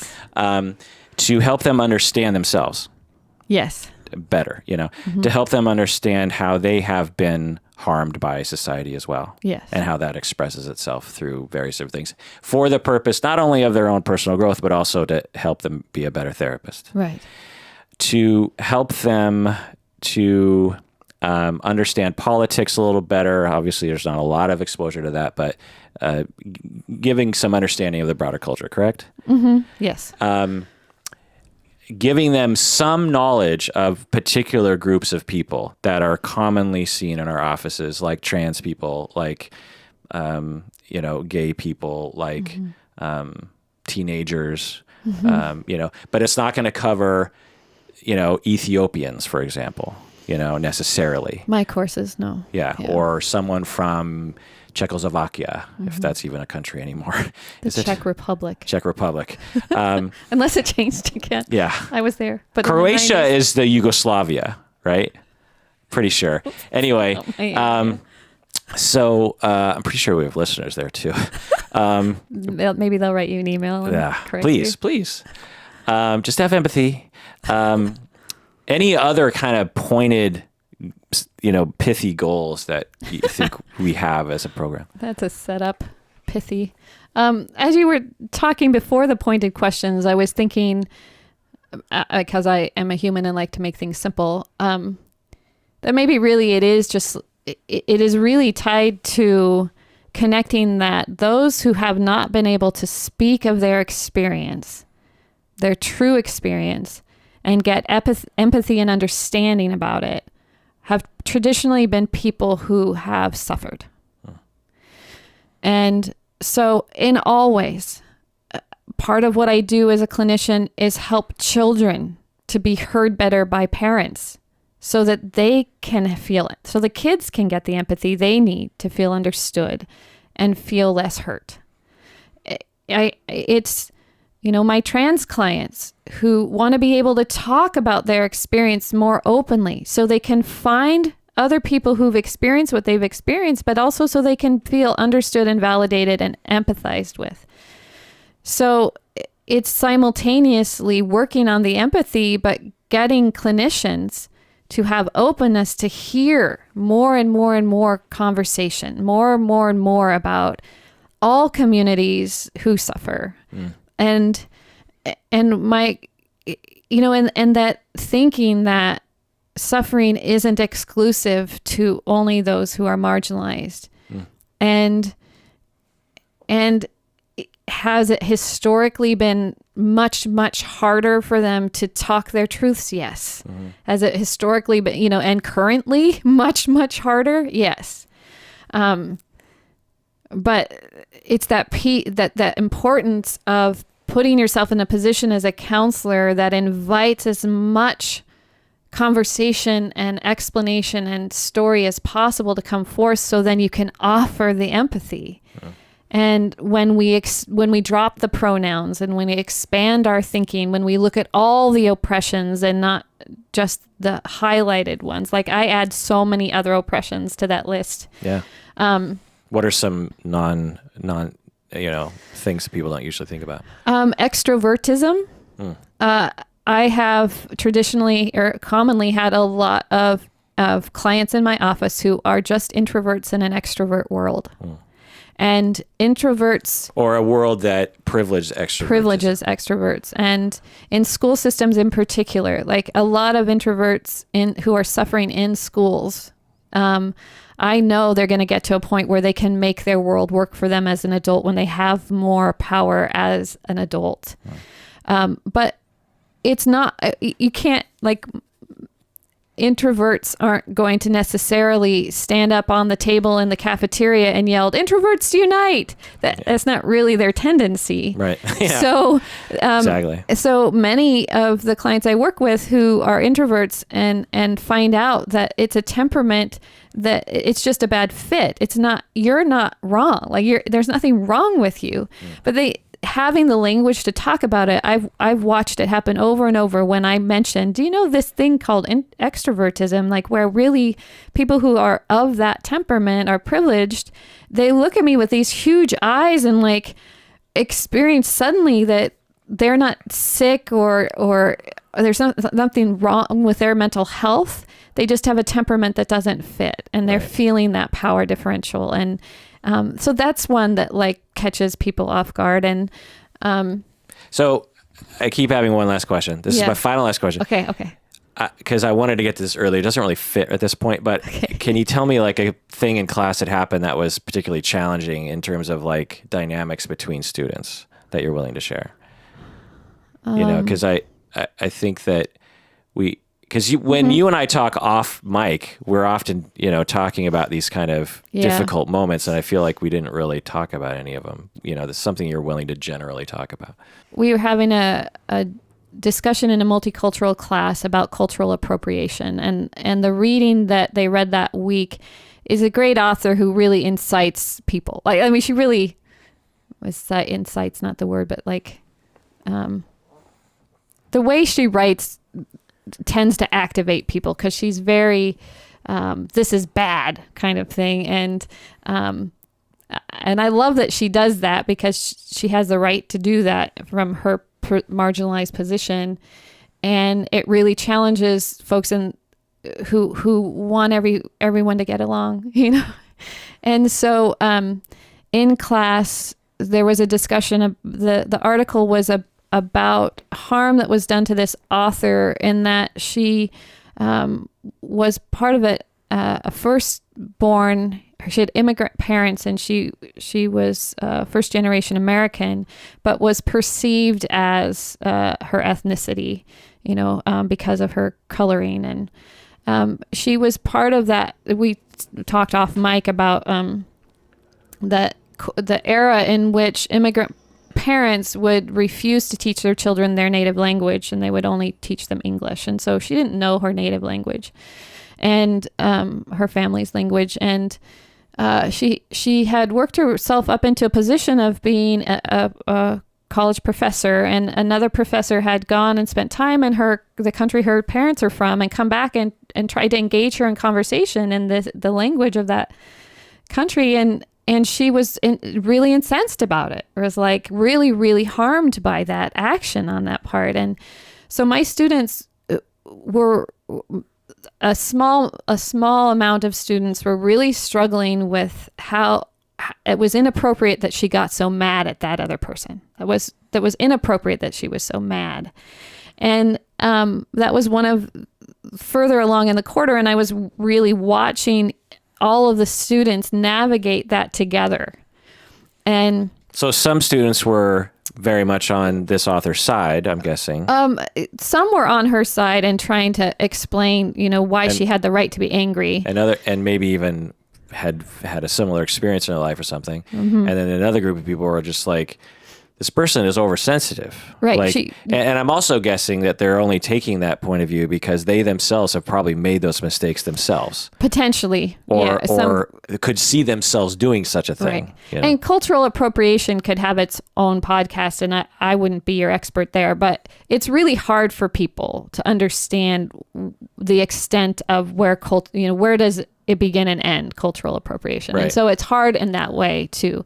And these were people who throughout the quarter have done great work at like understanding themselves and being very conscientious. And this was a point where it was like, they were simultaneously recognizing I'm sure there's something wrong with what I'm saying. And I also feel this way, right? Like, I'm sure there's something wrong with what I'm saying. And I feel like, why did she get so angry? Because angry just pushes that person away. And then she doesn't get to talk to him if she just gets mad at him, and really struggling with that, which, people always have troubles with anger anyway. But, and the way the timing worked, and the way the discussion was happening, it didn't need me to intervene. People they were having a heated conversation, but weren't harming each other. So you were at a crossroads as a leader. You thought, should I save them? Should I How intervene? do I help here? Do I need to help here?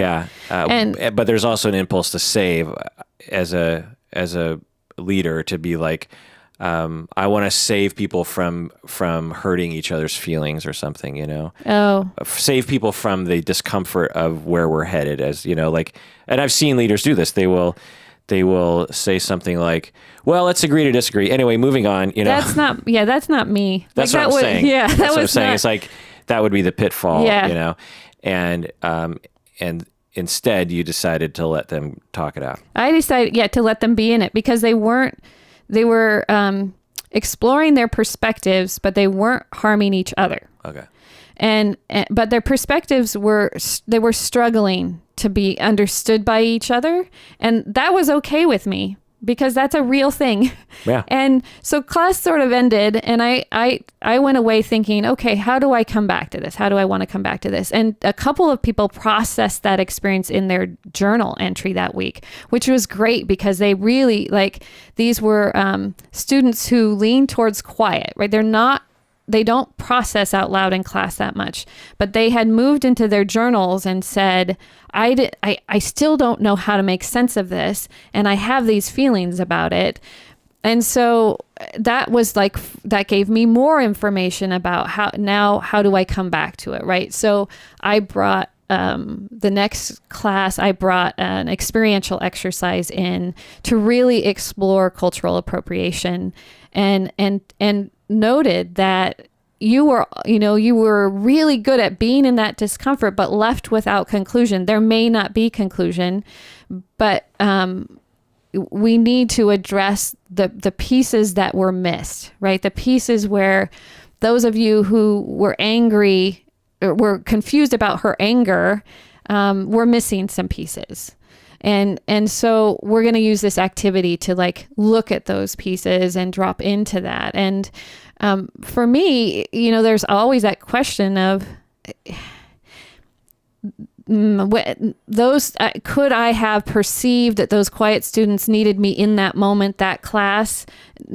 Maybe, but they weren't they had no harm was done to them, right? Mm-hmm. But it invited their thinking. They brought their thinking to the surface, and then we came back and we brought it all back up, and we engaged the material in a more experiential way that helped those who were on the why is she so angry side, did this activity, and then in debriefing the activity, we're like, oh, okay. I get where that came from. So as an instructor, this is all intuited also through experience, and also because it's later in the quarter, you know people a little better. Mm-hmm. You get a vibe for what's possible and what's the likely, hood of this heading in a direction that is okay, given the choices you're making, mm-hmm. Which is great, Mm-hmm. And again, a lot of instructors, they just avoid the whole thing. They'll just be like, well, moving on, or we have another thing on our agenda we have to get to, or honestly, what a lot of leaders that I've seen will do is they'll just take the safe route and take the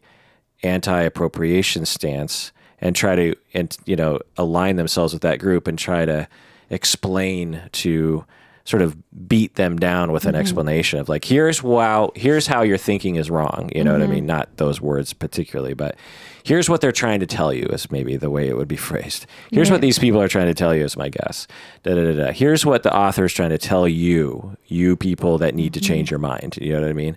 And then that might not be terrible, but in that situation, you made a call that would be too heavy-handed or not allow them enough time for the gears to turn in their own heads about, what's happening and to make an actual change for them rather than them being silenced or something like that, right? Yeah. What I recognized from their general demeanor was they were actively engaged in working out their internalized oppression. And the way that starts is by saying all the wrong things, right? By not understanding something, but getting to talk about it. So getting to talk through, I'm having this reaction. I suspect that it's not the right reaction based on everything I've learned in this course, but nonetheless, here it is. And what we want, right, is all of that stuff to be up and out and on the surface so that everyone gets to look at it, especially the person who is feeling it, and gets empathy for the feeling of confusion. I can empathize with the confusion. I don't have to collude with the racism, right, or the appropriation. I'm not going to go along with that, but I can empathize with the confusion. Yeah. And then give them an opportunity to be exposed to more information so they can come to the I do have an agenda. I do want them to come to the conclusion that she has the right to that, know? Yeah, the thing about appropriation that I wish was more discussed is that I feel like is often lost in the general discussion around appropriation is that the appropriation, a specific appropriation incident is one among a million that person has experienced in terms of not only just appropriation, but also just general lack of empathy for one's experience or just feeling harmed and otherized or something. I just came across this video on YouTube of someone was walking around a campus and found someone in a poncho, like a Mexican poncho, and ran up to him and his friends and just started screaming at him because it was Cinco de Mayo. And so he's just screaming at him, "What are you doing with that poncho? Get that off. That's cultural appropriation." And then it just turned into this huge yelling match between, them. And of course, nothing got any better, but YouTube got a bunch of clicks, including mine. And I think the point was, look at how stupid this woman was for attacking this guy wearing a poncho. You know what I mean? And so I don't agree with either side of this whole equation, but to me, when I see people who put up Tibetan prayer flags in their office, or they go to Japan and they find a trinket of some kind that they liked and they put it up in their office, or better yet, some kind of Buddhist memorabilia, and they have a slight affinity to what they think they understand what Buddhism is, and they put it in their office. And not only do they think they're doing something actually nice to Japanese people or something, or Asians in general, but other ignorant people will walk into the office and go, "Oh, what a nice little Buddhist thing you have there. I'm kind of into Buddhism too," and it fucking drives me crazy because it's just you have no idea what the fuck you're talking about. You went on a vacation, great. You bought a trinket, great. But it's not your thing. It would be the same thing as if a Japanese person, and they do this, come to the United States and bought a crucifix with Jesus Christ being, killed on the cross, and then hangs it on their wall above their bed. It's just well, I saw someone, it's an American thing. It'd be, now some people would be like, well, I don't get it. Well, if you live in traditional mainstream common culture in America, you probably haven't been harmed by appropriation very often, so it doesn't really affect you. You can agree that it's a little silly for a Buddhist or Shinto Japanese person coming to the United States and buying a humongous crucifix and putting it over their bed. But imagine if that happened over and over and over again. Someone just saying something like, "Oh yeah, Japan, karaoke, that's a thing, right?" Or as a kid, constantly, people would just look at me and go "Oh, you probably know karate. Well, watch out for that guy. He knows karate." Yeah, again, if it was just one thing, it wouldn't bother me. my last name. I'm just so happy to live in Seattle where there's a lot of Asians and half Asians. I can say my name's Honda and no one blinks an eye for the most part. I step one fucking foot out of King County or even to Eastern King County. Honda. Now, again, if it was it's my fucking name. How many times, I'm 47, how many times do you think that's come up in my life? Right. You know, McDonald's employee, like how many times do you think that's come up? If it's the first time or the 100th time, great. But like literally the 10,000th time, I'm just like, yes, I have a weird fucking last name. You know, yes, it's foreign to you, you know, as someone who lives in this part of the, you know, I am immediately now recognized as someone who is fucking weird. Yeah. Like I have a weird other foreign last name to you. You know, and it's laughable. It's jokey, you know, it's something that you think is funny. Like it's not funny, you know? And so when this author has someone, what was the example? Someone went to quote unquote where she came from or something and came back and started speaking her language. Like, look at me. Yeah. I went to your land and now I speak your language. It's just the onslaught and the lifetime of that just bullshit. And the fact that her quote unquote group of people were marginalized and oppressed and genocided by this guy's ancestors. Do you know what I mean? And it's just like, you know, all of that comes into sharp focus when, you know, these little cultural, you know, I would consider them little myself, but they just they just slowly erode your ability to be patient and caring. And that's what we were able to do in that class through this activity, this exercise that it's totally still from improvisation all the time. But this exercise, unfortunately, I have a lot of articles in that quarter that she wrote. And so we actually have a lot about that author's life. So we took that event and made it like, we went back in time, right? Like, and people had to fill in the gaps because they knew a lot about her. The game itself, well, anyway, let's imagine 7 chairs, empty chairs. And if you're facing those chairs and the one farthest to the right is the end of the story. Okay. And so what I had them do was someone's going to sit in this chair and we're going to decide today 100% true. She gets to be mad. That's just absolutely true that she gets to be angry. So the last piece of the story is she has the right to be absolutely angry about this. And then I asked the students to fill in those other chairs as moments in her life. Oh, I like it. That built the story towards that truth. Right.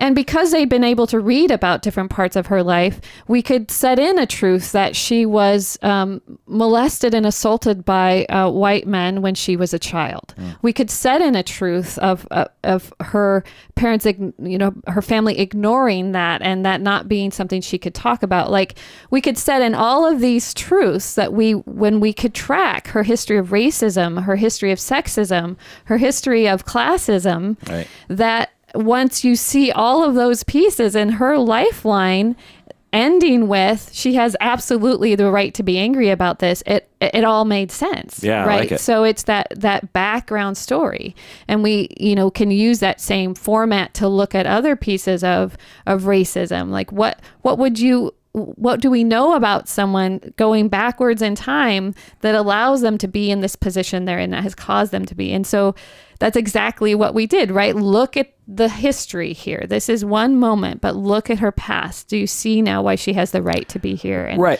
And it, again, just all comes back to empathy. Like, when you see something that happens, you don't understand it, and you think, because we're trained to do that from day one, right, as humans in families and stuff. We'll be like, you're overreacting. Something's wrong with you. Like, shut up. We're told that all the time as kids, and then we sort of adopt that, like, knock it off, like, keep it to yourself. And so we see something in society. It's like someone's angry. We don't like it. We don't understand it. And we're like, you're overreacting. Shut up. Right. And instead of like assuming there must be a good reason for this, even the person yelling at the person with the poncho, it's just like, there must be a good reason for that person doing that kind of what I would look at as odd behavior. I wouldn't do that. I've even worn a poncho. I went to Tijuana when I was 17 and bought a poncho and wore it a few times in high school. Right. So I was the other guy, you know what I mean? But it's all about like trying to understand, like at Evergreen, that whole thing. Did you keep up to date on the news of that whole snap? Do you even know? No, probably not. Oh, interesting. Okay. Well, I had a whole argument. Yeah, sorry. I had a whole argument with someone on the podcast about it, but it was I was all, because I don't understand it, but I was all like, well, you just have to have empathy for it. But anyway, I don't want to waste any more time. Obviously, this is something I like to talk with you about. I would totally stay, but I have to work. Yeah. Oh, there we go. Yeah. Is that really the time right now? Are you totally late? Oh, yeah. That's all right. It's a phone session. Okay. So thanks for coming on the podcast, Heidi. Are you late for the phone session? No, it's in 10 minutes. Oh, okay. We're okay. We can sort of wrap up, but then I'm so sorry. I got so into it. I know, me too. I was like, this is the fastest 30, like this is the longest 30 minutes ever. I thought for sure I was only going to talk with you for about an hour, but it's been 2.5 hours now. It seriously has, hasn't it? Yeah. Wow. I don't envy you. You're editing. I'm not going to edit any of it. Oh, okay. It's all going on. Thanks for joining me, Heidi. Yeah. How'd it feel? Oh, it felt good. You'll have to have me back though, because I didn't even get to my soapbox thing. Like I was like really happy following your lead there. Yeah. Let's do it again. Yeah. Maybe you can look into the whole Evergreen thing on the internet. See if I have an opinion on it. Yeah. And again, I just want to, one last thing is, people on the internet would assume you teach at Antioch, you're a multicultural person, you went to Evergreen, of course you would know about the internet Evergreen thing, right. But you've never even heard of it. Because, I don't know, because the internet is just a world, Anyway. Yeah, it's interesting because there's a lot that comes up there for me around,